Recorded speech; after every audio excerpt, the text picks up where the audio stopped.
Hi, I'm Blommaert here. I would like to say something about stuff that I've been writing about for a few decades now. The topic is losing voice, but from a very, very, very different perspective now. Like really losing your voice. And it's autobiographic. It has to do with, the phase of life in which I'm now. I was diagnosed a few weeks ago, well, actually 2 months ago almost, with a serious tumor in my windpipe. The tumor had chosen my windpipe and was very busy strangling me from that point onwards. And so there was a real risk for a few days that in the surgical intervention that the doctors had been considering and planning to some extent, that I might have lost my vocal cords and my voice, literally. And I must say, it was one of the most frightening things I've ever had to face in life. For the very simple reason that basically you discover what the difference is between being human and no longer being human.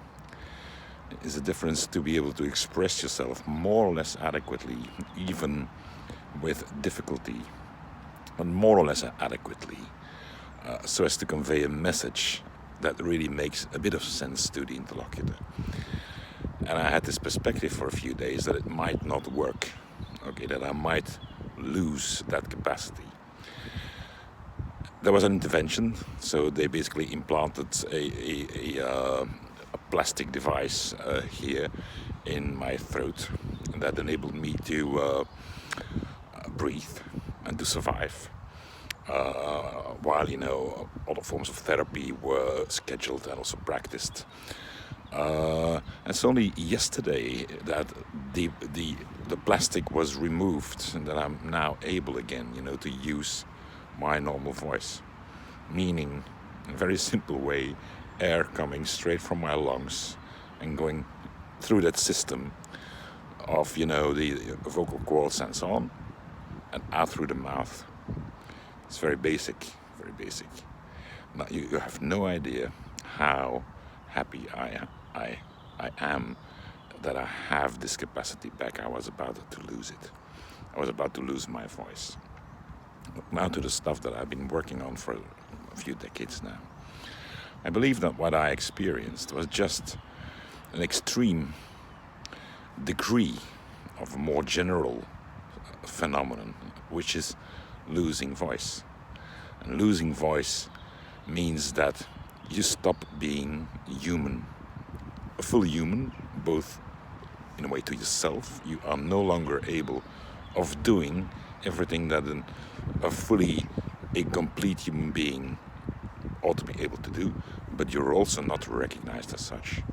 No one understands you. In a few days, when I was literally unable to speak, so just after the surgery, I could only express myself by means of referee scribbled lines on a sheet of paper, which had to be given then to the nurses or to the doctors, had to be deciphered.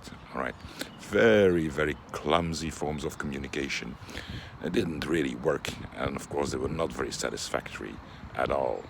All right, so that's another degree. All right, but the same thing may also be the result of not having access to the right language resources, the right registers, the right forms of jargon that you need to use, modes of discourse like politeness forms, directness, indirectness. It's one big phenomenon that has to do with how and what it is to be human, right? And having voice in all its degrees and shades there is absolutely critical. I experienced it again. It wasn't fun.